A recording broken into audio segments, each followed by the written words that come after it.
L'aîné d'or du centre d'El Wende de Ouagadougou, un demi-siècle au service des exclus de la communauté.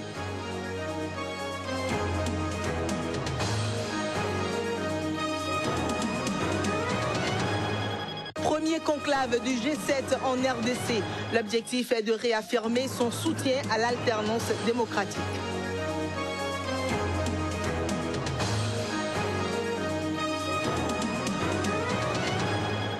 Le Kenya, qui prépare une cérémonie de crémation, passe par une amnistie sur l'ivoire.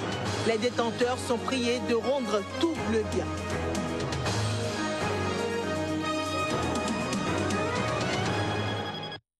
Bonjour chez vous, bienvenue dans ce nouveau journal.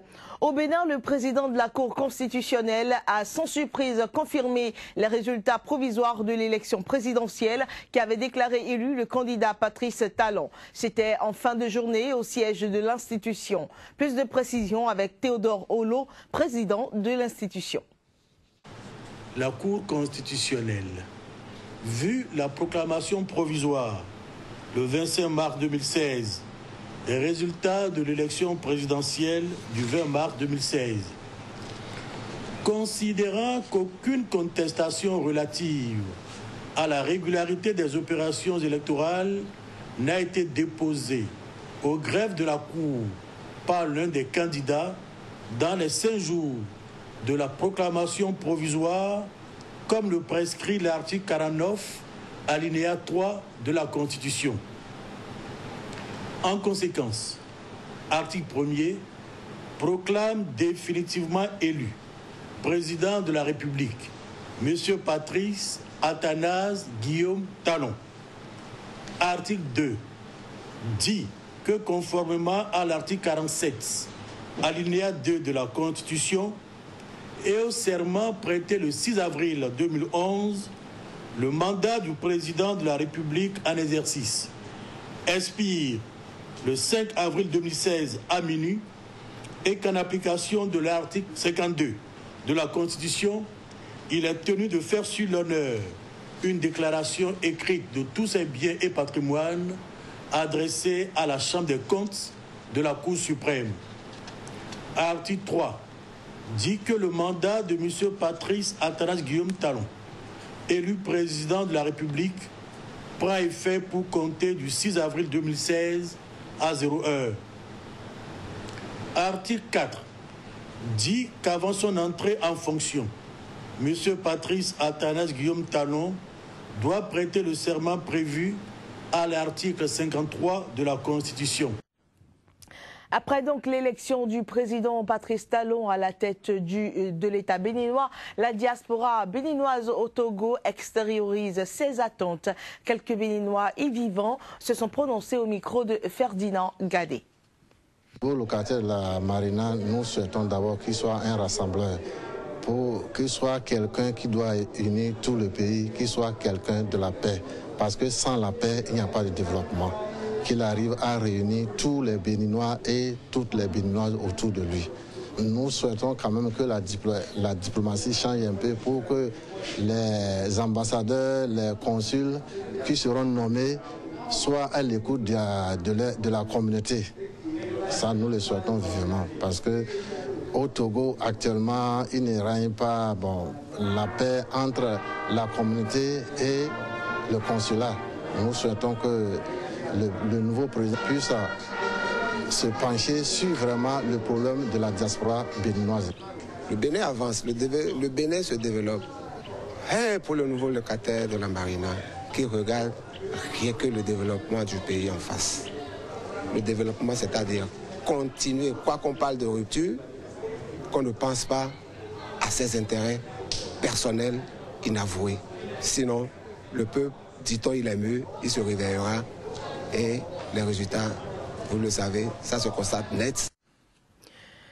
Faustin Archange Touadéra, officiellement investi président de la République centrafricaine mercredi, élu le 14 février. Il a prêté donc serment à Bangui en promettant de préserver la paix dans son pays qui peine à sortir de 3 années de graves violences intercommunautaires. Les chefs d'État de la Guinée équatoriale, Théodore Obiang Nguema, et du Congo-Brazzaville, Denis Sassou Nguesso, ont donc assisté à la cérémonie d'investiture qui marque la fin donc de la transition née du renversement en 2013 de l'ex-président François Bozizé par la rébellion majoritairement musulmane de la Séléka et la courte prise de pouvoir de son chef Michel Djotodia. Un tour en Angola à présent. Il faut dire que des sites internet gouvernementaux ont été donc la cible d'attaques informatiques. Cette attaque revendiquée mardi soir par le groupe Anonymous Portugal vise à dénoncer la condamnation lundi à Luanda de 17 opposants politiques. Le groupe Anonymous Portugal estime en effet que les vrais criminels sont dehors. Cette cyberattaque contre des sites gouvernementaux angolais vient en représailles à la condamnation lundi à Luanda de 17 opposants politiques. Une vingtaine de sites sont concernés, sites dont la liste est affichée sur la page Facebook du groupe Anonymous Portugal. Le Portugal, ancienne puissance coloniale en Angola, mais aussi deuxième patrie du rappeur Berao Luatiki, qui a écopé lundi d'une peine de 5 ans et demi de prison pour rébellion contre le président José Eduardo dos Santos, association de malfaiteurs et falsification de documents. Cette peine est celle des 16 autres opposants qui vont de 2 à 8 ans de prison, sont dénoncés par le groupe Anonymous Portugal qui invite les internautes à ne pas se laisser avoir et prévient que la lutte continue. Pour ce hacker, les vrais criminels sont dehors, défendus par un système capitaliste qui se répand de plus en plus dans l'esprit de personnes faibles et exemptes d'indépendance intellectuelle. En Tunisie, un dialogue national sur l'emploi s'est tenu mardi en présence du secrétaire général de l'ONU, Ban Ki-moon. À travers ce dialogue, la Tunisie entend aller au-delà des solutions classiques pour faire face au fléau du chômage qui reste élevé 5 années après la révolution, notamment chez les jeunes diplômés. Les détails. L'objectif est de sortir avec un projet clair pour réduire le taux de chômage de façon continue, exploiter toutes les opportunités et orienter les demandeurs d'emploi vers des métiers d'avenir et prometteurs au lieu des solutions classiques qui ne sont plus efficaces, en tête le secteur public qui a absorbé de nombreux chômeurs depuis la révolution de 2011.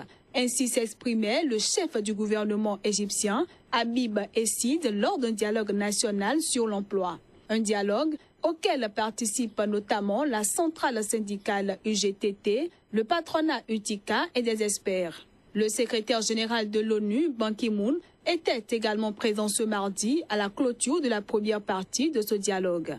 Et à l'en croire, à 30%, le taux de chômage des jeunes en Afrique du Nord demeure le plus élevé de toutes les régions du monde. Les jeunes hommes et femmes qui sont exclus du travail décent se retrouvent en grande difficulté, aliénés et désorientés à tel point qu'ils peuvent devenir sensibles au discours extrémiste. Pour sa part, le secrétaire général de l'UGTT, Houssine Abbassi, a exprimé son insatisfaction quant à l'avancement du dialogue sur l'emploi.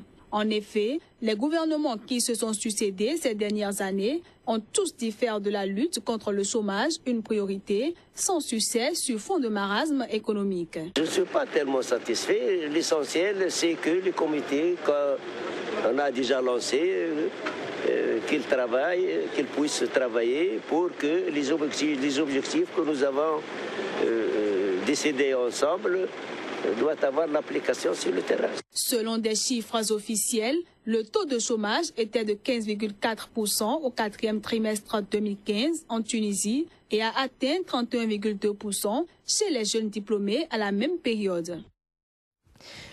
Créé en 1966 par la mairie de Ouagadougou, puis rétrocédé à l'église catholique en 1983, le centre d'El Wendé de Ouagadougou, qui accueille les femmes bannies de leur communauté car accusées de sorcellerie, commémore son jubilé d'or. Un demi-siècle au service des exclus, l'occasion a été saisie par l'évêque de Ouagadougou pour appeler à l'abandon des exclusions par allégation de sorcellerie. Le centre d'El Wendé a été qualifié de honte pour le Burkina, qui est interpellé à tout mettre en œuvre pour sa fermeture. Les précisions avec notre correspondant au Burkina, Claude Romba.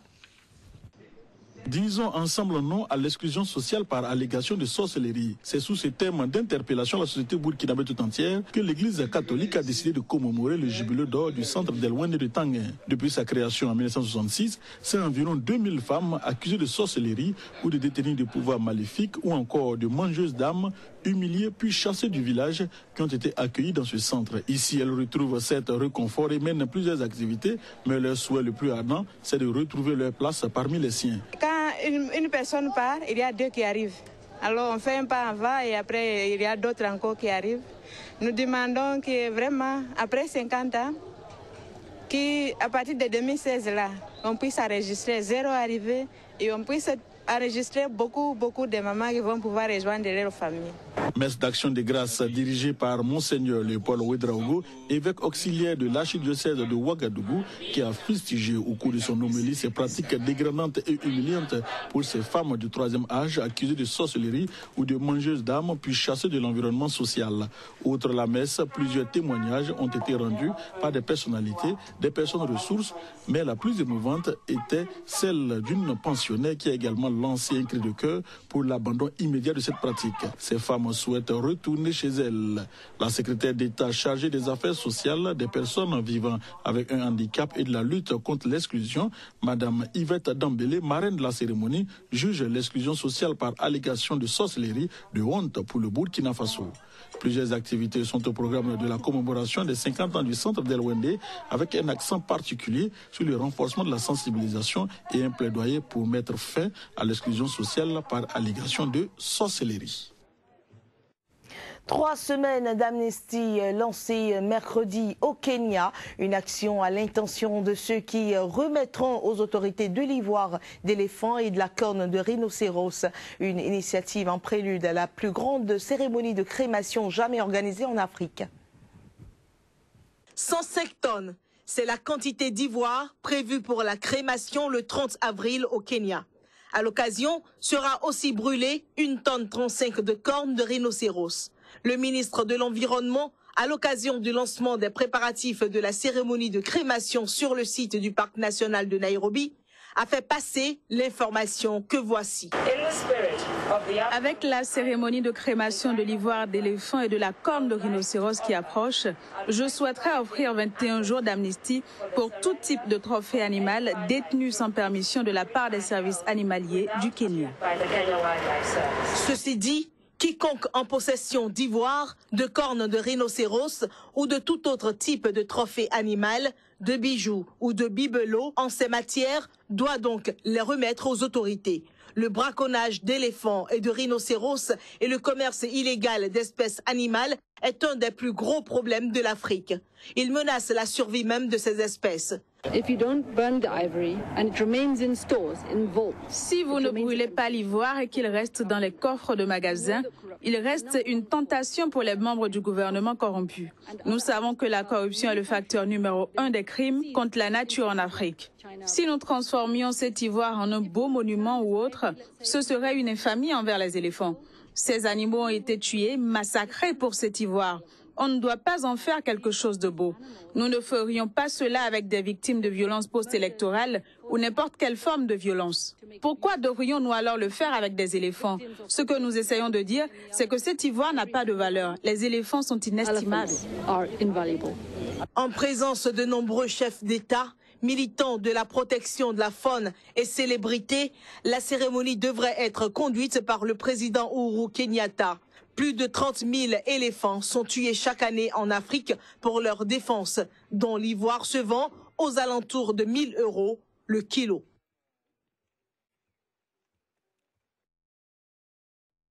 Merci pour votre aimable attention, mesdames et messieurs. C'est la fin de cette édition que nous vous remercions d'avoir suivi. Très bonne suite de programmes sur Sika. Agréable journée. Au revoir.